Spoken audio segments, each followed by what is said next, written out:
आपके विषय का, राज्य सरकार का विषय ही नहीं है। आप जनगणना नहीं करा रहे हैं, आप सर्वे करा रहे हैं। सर्वे करा रहे हैं। जनगणना तो केंद्र सरकार का विषय है और सर्वे और जनगणना में जमीन आसमान का फर्क है। क्योंकि मुसलमानों की जनगणना करी हुई है, दलितों के बाद बिहार में सबसे ज्यादा गरीबी और फटेहाली से मुसलमान भाई जूझ रहे हैं। उनके लिए आपने क्या किया? जाति के आधार पर नीतीश कुमार वोट लेना चाहते हैं। 18 साल में इनको जातीय जनगणना कराने का याद नहीं रहा और अब ये चले हैं जातीय जनगणना कराने। नमस्कार, मैं श्वेता और आप देख रहे हैं न्यूज़ फाउंडेशन। ऐसा कहना है राजनीतिक रणनीतिकार प्रशांत किशोर का। प्रशांत किशोर जन सुराज पद यात्रा पर निकले हुए हैं। जन सुराज पद यात्रा के दौरान जनसभा को संबोधित करते हुए मुख्यमंत्री नीतीश कुमार पर जोरदार हमलावर होते हुए कहा है कि 18 साल में मुख्यमंत्री नीतीश कुमार को जातीय गणना कराने का याद नहीं रहा, तो अब चले हैं जातीय गणना करवाने। अरे आप पहले के लोगों को तो विकास की ओर ले चलिए, फिर आप बात कीजिएगा अन्य जाति की विकास की। साथ ही साथ प्रशांत किशोर ने कहा कि मुख्यमंत्री नीतीश कुमार ये अंतिम दांव खेलना चाहते हैं चुनाव से पहले।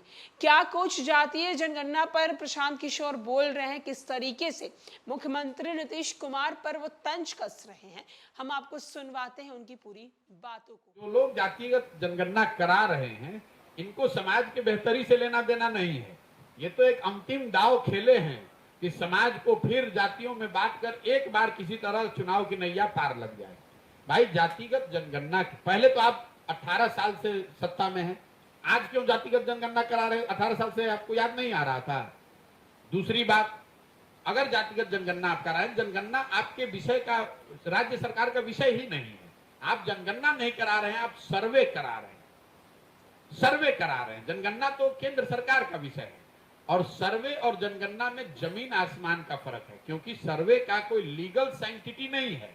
इस बात को कभी सरकार ने स्पष्टता से नहीं बताया कि सर्वे का जो रिजल्ट आएगा उसकी मान्यता क्या होगी। उसकी मान्यता तो कुछ है नहीं। कुछ जानकारी तो सर्वे तो राज्य सरकार कभी भी करा सकती है। और अगर मान लीजिए आपने करा भी लिया, अगर उसको लीगल साइंटिटी मिल भी गई, तो जातियों की जनगणना होने मात्र से लोगों की जिंदगी तो सुधरेगी नहीं। पूरे बिहार की गणना हुई पड़ी है कि 13 करोड़ लोग, बिहार के जो लोग हैं वो देश के सबसे गरीब और पिछड़े हैं। ये तो जानकारी आपके पास है, इसको काहे नहीं सुधार रहे? दलितों की जनगणना तो आप आजादी के बाद से कर रहे हैं, उनकी दशा आप क्यों नहीं सुधार रहे? उसके लिए आपने क्या किया?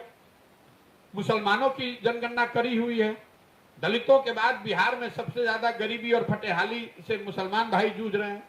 उनके लिए आपने क्या किया? आप किसी गांव में चले जाइए, जो दलित टोले हैं, जो मुसलमानों के इलाके हैं, वहां आपको आंख से दिखता है कि कितनी ज्यादा गरीबी, बदहाली, फटेहाली है।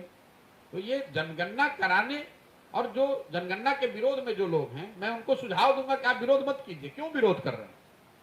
भाई, समाज में कोई वर्ग अगर सही मायनों में पीछे छूटा हुआ है, उसकी संख्या ज्यादा है और उसकी गणना हो रही है, सरकार सर्वे करा रही है, तो कराने दीजिए।